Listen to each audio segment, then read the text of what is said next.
Clearly, this is the most unusual season ending. Even saying that's unusual. Press conference I think I've had since I moved into the front office in 1986. As Brian said, I'll talk a little bit about our season, a little bit about the uncertainty going forward, with this summer, and we'll open it up to questions afterwards. And hopefully, I have the answers to most, if not all, of your questions.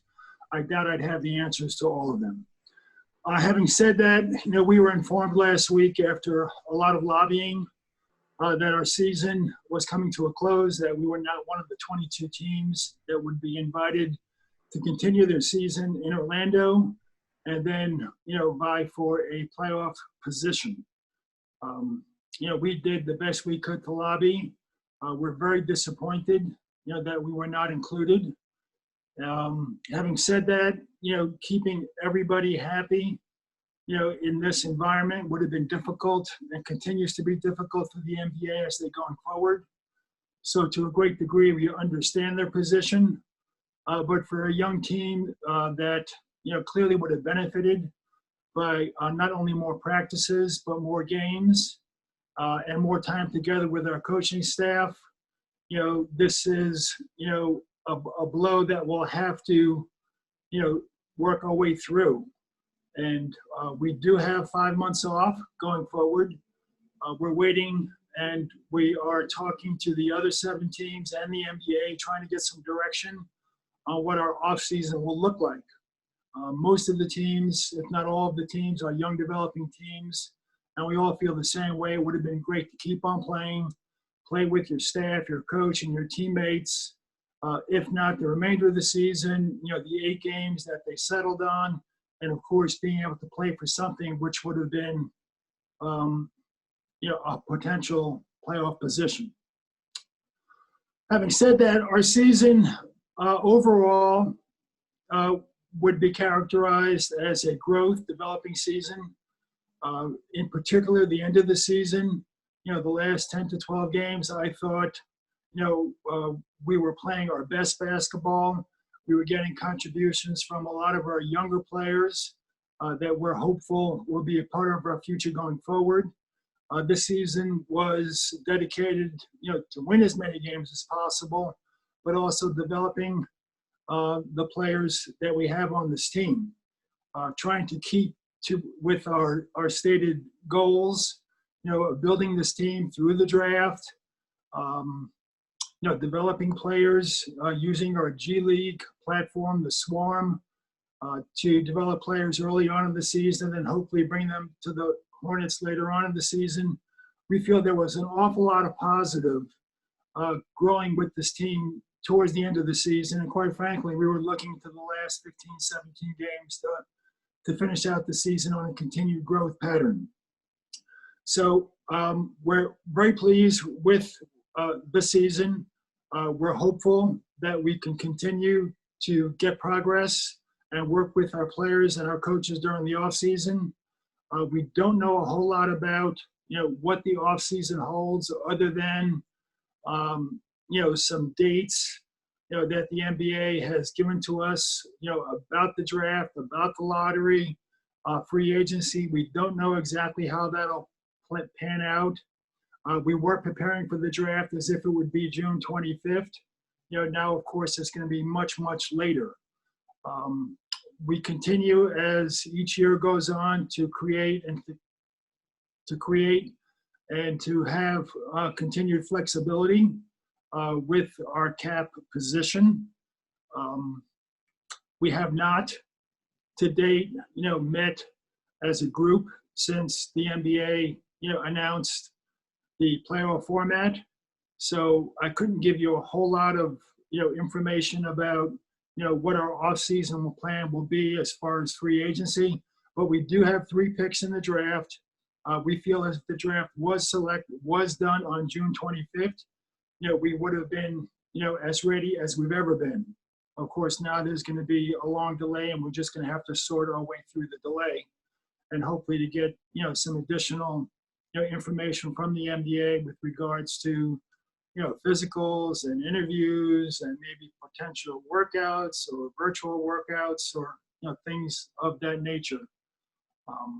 So overall, although our record, may not indicate progress, I think we were very pleased with the direction that the team is going and our positioning right now in terms of the draft, our young players, and our flexibility going forward. Hey, Mitch, first of all, thanks, man, for doing this. We appreciate it. Talking with JB before the season, he said, kind of like what you laid out, you want to go into every game and you want to win, but also understand expectations from an aerial view. Would you consider this season a success? Did you accomplish the goals that you wanted to accomplish? And kind of a second part, were you as shocked as a lot of people were that Devontae was as good as he was? Obviously, you knew he would be good. That's why you took him. But that's a second question. There was a lot of prediction as to what our record, would have been. Clearly, we'll never know what it would have been. I think you could say we were on pace to win close to 30 games. Last year, we won in the high 30s, with a relative veteran team. So, we wanted to win every game. We did not know, that P.J. Washington would, bounce out of training camp and be a starter and kind of have the season that he had. Most rookies, have to find their way, and it takes a couple of years. Devontae, was a very pleasant surprise. He took a backseat role last year. Obviously, we liked him, and we thought that he could be a good NBA player. We moved up in the draft to get him. So it's not a surprise that our staff, our scouts, felt that he was a player that had potential. Having said that, that's a good jump for a player. And if I had to guess, maybe I would have said 10, 12 points, and some kind of manageable number of assists and shooting percentage and, so forth and so on. So that was a pleasant surprise.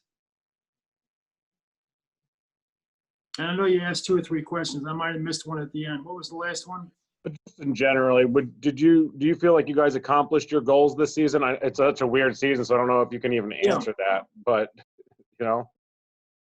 In general, the growth and the optimism, and if you look at our building blocks, what we're trying to do here, which is get to a point where we can sustain a team that not only, can make the playoffs, but can advance in the playoffs, and that we would develop players and have flexibility going forward with our cap, and maybe someday in a position, be in a position to be very aggressive, with our cap space.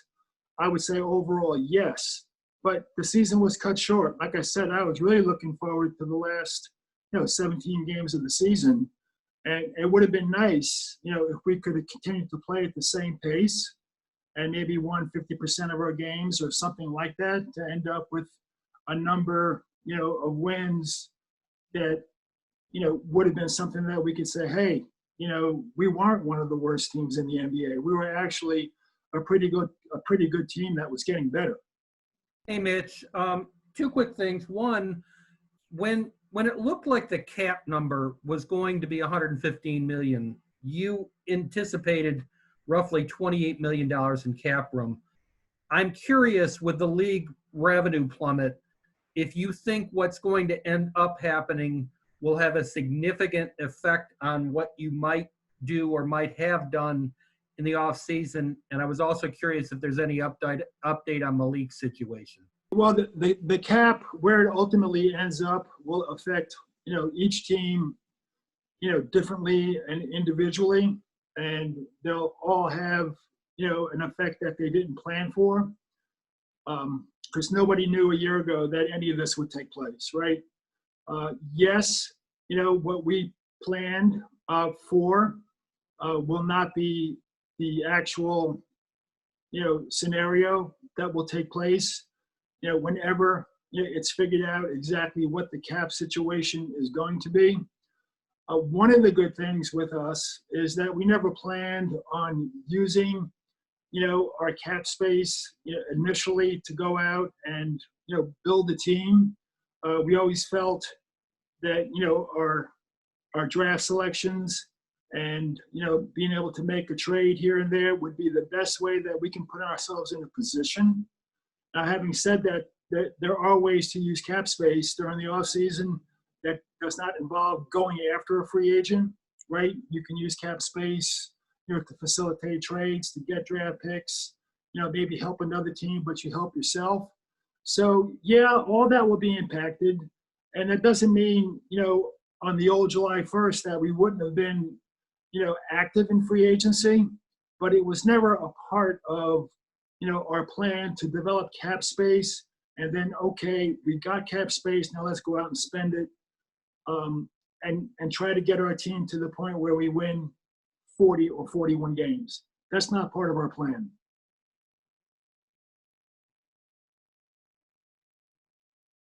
And Rick, you also had a last question about the league. What was it? Just, I wondered if there was anything new on Malik's situation. Oh, Malik. Yes. During the hiatus, Malik was reinstated. And that's been a while now. I don't have the exact date. Mike or Brian can get you that. But he went through his program, and my understanding was he was reinstated as soon as possible. He has been in our facility, and he's participated in all team activities, Zoom calls, me touching base with players, and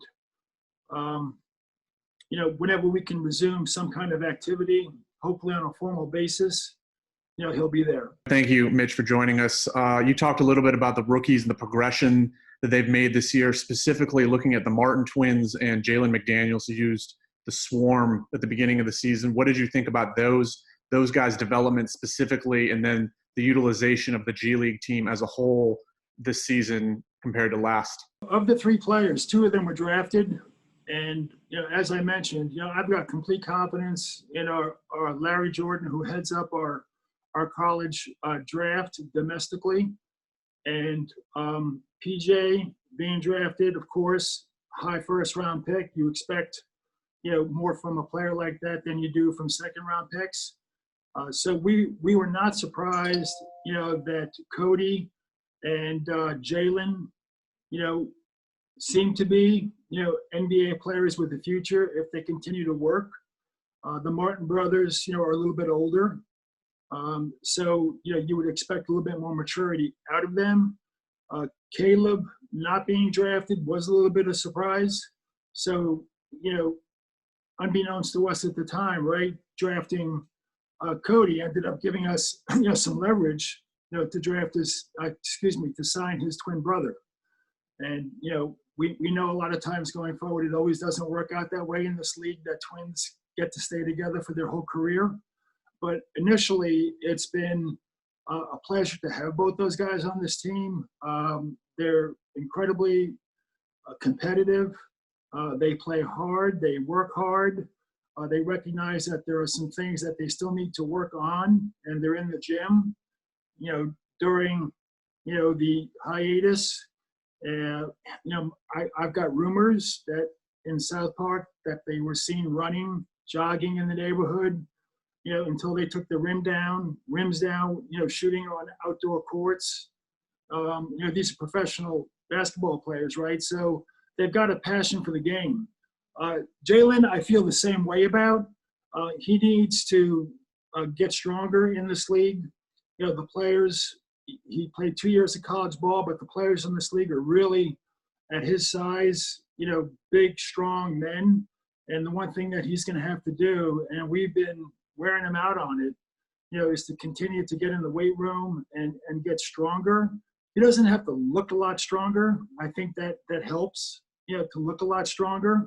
But I've been around players, I've played with players that don't look strong but are strong.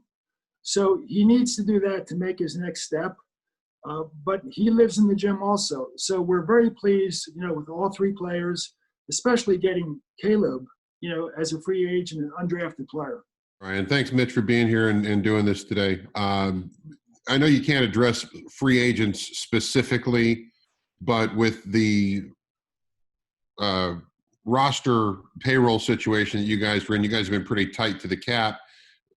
Are there numbers that are coming off the books that may open the doors for you to be expansive in free agency? And in that regard, has the job that has been done by Coach Borrego and the young core that's kind of come together, do you feel that that's made Charlotte an attractive destination now for potentially high-end free agents to choose your franchise to sign when you guys get to free agency and you can actually do those things? No, I don't think right now that we are a premier destination. I don't think we're at that stage. I think we're getting there. Now, having said that, any player that is drafted or does come to play in Charlotte, they love the city. They live here during the off season. As we know, the fans in North Carolina are basketball passionate. But I don't think right now, with the team that's still, maybe we're a year away. I don't know. Okay, maybe it's 2 years away. But right now, with the group we have, I think it's a little early, other than a unique situation. Because there's always a unique situation that's a possibility. But generally speaking, I don't think we'd be in that position right now. And having said that, even with the cap room that we do have, and we don't know exactly what it is because the league hasn't given us the numbers yet. I'm not even sure they know. Okay, we could still be, forces in the market, but that wasn't a part of our original plan. We'll be ready. We'll look to see if something unique comes along. But if not, we're going to continue to do what we said we would do, which is to build something that hopefully, we can sustain going forward and not only get in the playoffs, but advance in the playoffs. Yeah, the first part of it was the first part of the question was: Are there contract numbers coming off that would open the door for you guys to be potentially more active in free agency? But I think you kind of roundabout answered it by saying that that's not part of the plan to go out and spend crazy. Yeah, there are numbers coming off. Obviously, we have 3 players, right? Biz and Billy, right, and Dwayne. And Billy and Dwayne are not big numbers, right? But we know, Biz, is a big number. So that is a number that's coming off. Hey, Mitch, you brought up the final 10 to 12 games before the hiatus, and I just wonder, from your seat, what stood out most about the way the team was playing during that stretch, offensively or defensively, and why you saw success and were encouraged by that stretch? Defensive numbers picked up quite a bit. Okay, that's the first thing that jumps out at you. We seemingly, although in the NBA today, you're really never out of a game, but there were games that a young team, may have been down by 15 or 20 quit, and this team never quit. Our coaching staff, our head coach in particular, was a great motivator. Continued to push the guys. A credit to the players that were on the court. They are very competitive players. They got that from their college programs or, wherever they did get it. So, a lot of the credit goes to them. So, maybe we're 500 and you might say, well, what's so good about 500? But it's a young developing team. And they got better as the season went along and they competed. They competed even though, they look at the newspaper every day and see that they've only got 22 or 20 wins. But I think they took it personally, that they were predicted maybe, I don't know the number, what it was, 15, 20 games, maybe total. I don't know what the prediction was for us to win. I never thought it would be that low. But those were the encouraging things. Steve Reed from the Associated Press. As you look at this roster now, in your mind, what are the areas that need to be upgraded the most in terms of what positions? Where do you need the most upgrading over the next year or so? Really, it's talent. The rest of it, we'll figure out. And, so when we are allowed to look at the trading market and to talk to other teams, and I don't know when that will be, in the old years past, whenever you were declared out of a playoff, you were allowed to talk to the non-playoff teams. We really haven't gotten any direction yet. So we'll look to acquire talent, via trade. And we have 3 picks in the draft. So we'll look to two of the picks are very good, and we'll look to acquire talent, and maybe even in the free agent market. Right now, I think it's premature to sit down and say, hey, listen, this team is a 50-win team, and where do we need the most help? Let's try to get this team to a 55 or a 57-win team. We're not there right now. We've got to add talent, and then when we have talent, we can figure the rest out. Thanks. Let's go with Richie Randall and then Jack.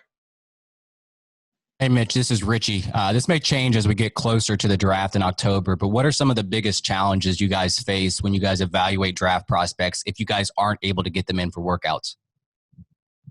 Yeah, that's a good question. As I mentioned, we were planning as if the draft would be on June 25. And I feel very confident that we would be ready if it was on June 25th. We do not think that if the draft was on the 25th, that there would have been any kind of an opportunity, to have a combine like we've had in Chicago, or even be able to fly prospects into Charlotte and work them out, or even attend agent workouts, which, you got to be careful, because at the end of the year, you don't want to throw away all the scouting you've done for a year or two or three or four because you saw a player have a good workout. But those are important, components. Chicago in particular gives you medical information, measurements, speed, quickness, jumping, things like that. So that would have been a challenge. And having said that, we were able to conduct Zoom interviews, and we did so with a lot of players.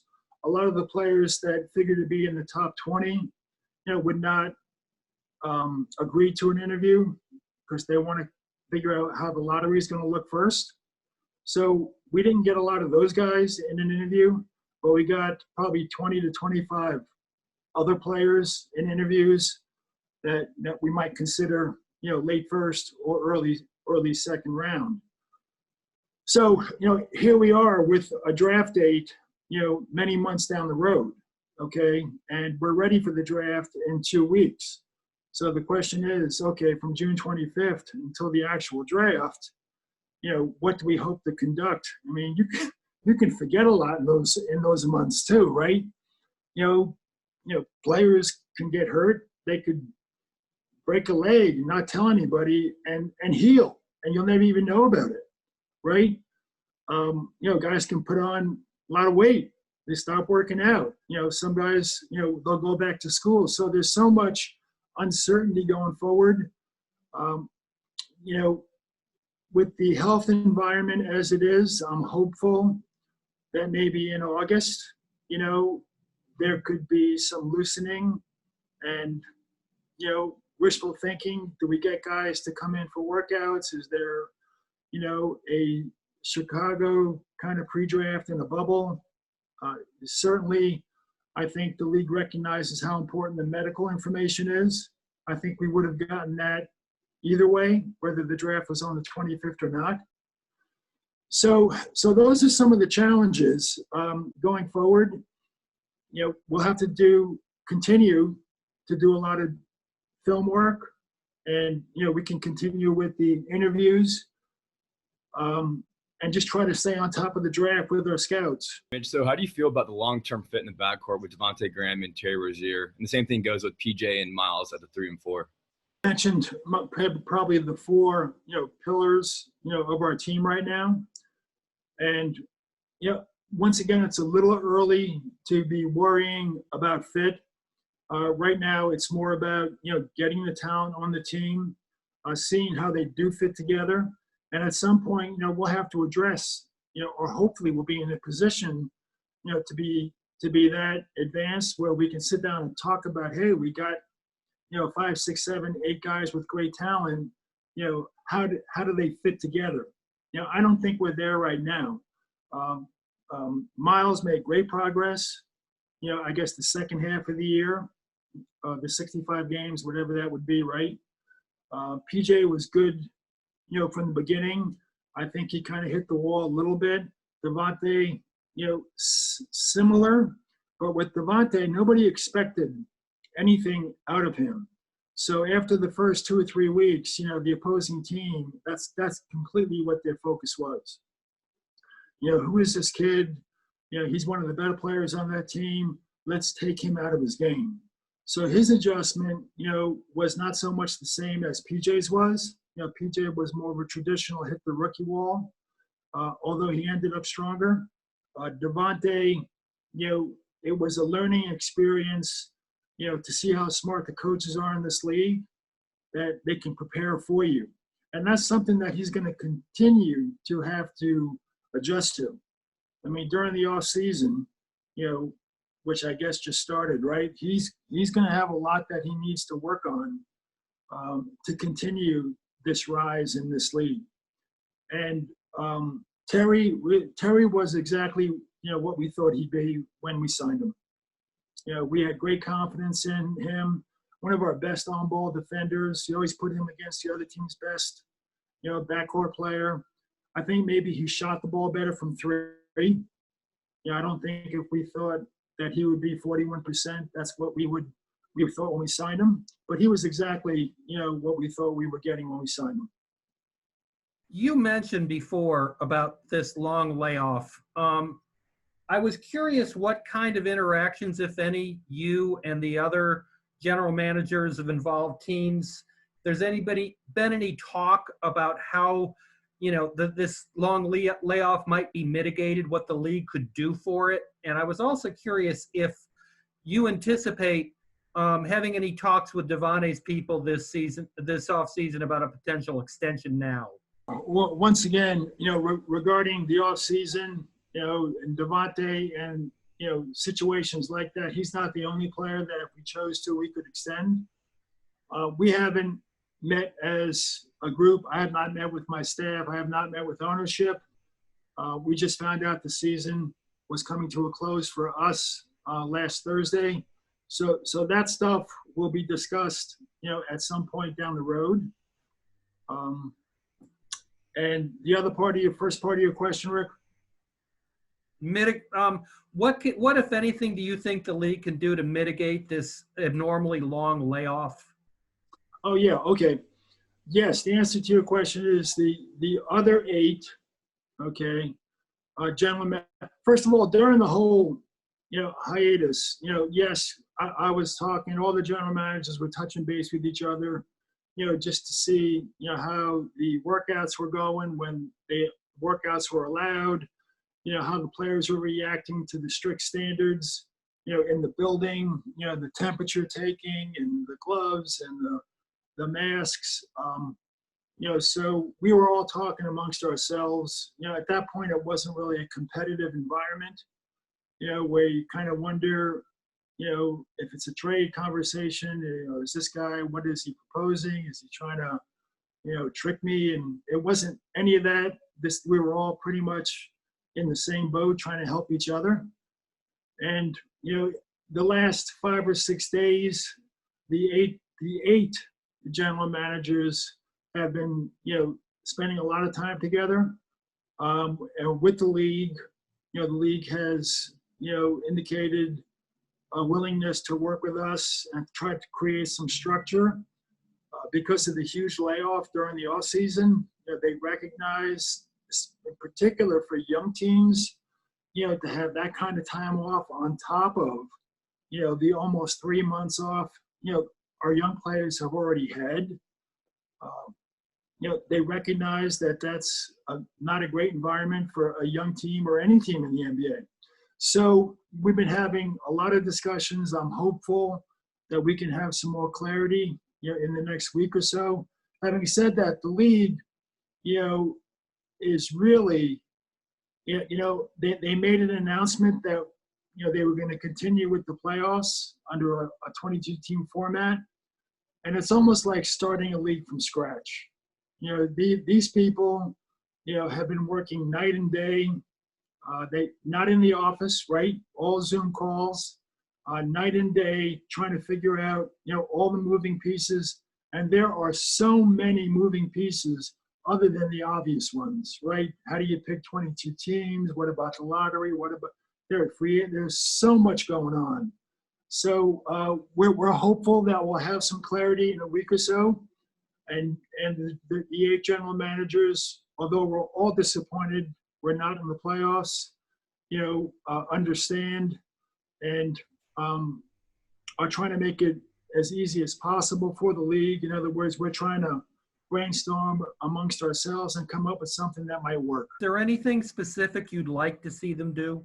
It's first of all, the first thing that whatever we do, see right now the players are allowed to come in. I think you know the rules. They can come in, for 45 minutes. They can work with the coach, at this side of the court, and then another player can work with the coach on the other side of the court, for 45 minutes to an hour. They can also do strength and conditioning, in a weight room, and it's very limited as to, how many people can be in that weight room. So whatever we do going forward, it has to be safe enough where the players feel comfortable and safe in that environment. Now, wouldn't we love to get to a position where we could have, 5-on-5 workouts, scrimmages, coaches working with players individually, not just shooting, 2-on-2, 3-on-3, the best is 5-on-5. Could you maybe scrimmage against another team in this league, in the city? Maybe some teams go there. But the most important thing is, can we get to a place where whatever the teams in Orlando are doing to feel safe, we have to be able to do the same thing, nothing lower, because the players would know that the standards, in Charlotte are not up to snuff with the standards in Orlando. So that's the key, really. They have to feel comfortable and safe. And in the perfect world, we'd love to be able to stick together with our guys. How long are the teams in Orlando going to be together? The minimum, I don't know, 5. You lose in the first round, maybe 5-6 weeks. Well, if they're getting 5 or 6 weeks with their team, wouldn't it be great if we can get, 6 weeks with our team, in some kind of a formal structure where they continue to work on their skills. Now, having said all that, I do feel, if the environment's safe, that our players, like they did last summer, they will come in individually or with their teammates and work with our coaches, even if something is not deemed mandatory. We have a great group of young kids that want to get in and work, and, our facility's open all summer. So I do think they'll do that anyway, but to have a little bit more structure would be great. Mitch, you had mentioned, in the beginning of the season, you guys were very transparent about the plan and laying out what the 4 pillars were going to be. Can you just speak on the job that Coach Borrego did in continuing to be consistent with that in order for this team to have success? He's done a great job. He made some tough decisions, early on in the season, and they've played out to be good decisions. I think he's gotten better, with the confidence and managing his staff, managing, wins and losses. I'm not sure I felt he was going to make it to January, his first year as a coach. After games, it was like, Coach, we got 80 more of these to go. You can't do this to yourself, right? So I think he's gotten better in that regard. Continues, to focus on player development, his vitamins program, getting players in, getting them to work. 100% believes in our G League affiliate, the Swarm. Does not hesitate, to send players to the Swarm. Pushed for us to hire a liaison between the Hornets, and the Swarm, Nick Friedman, which we did. Nick went back and forth, with the Hornet players. If we had a Hornet player or 2 in Greensboro, he was there in a hotel with that player.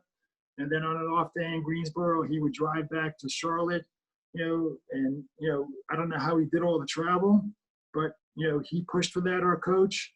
So all the core beliefs that we had, wanted to execute going forward with this team. Not only has he bought into it, he's pushed it and, believed in it.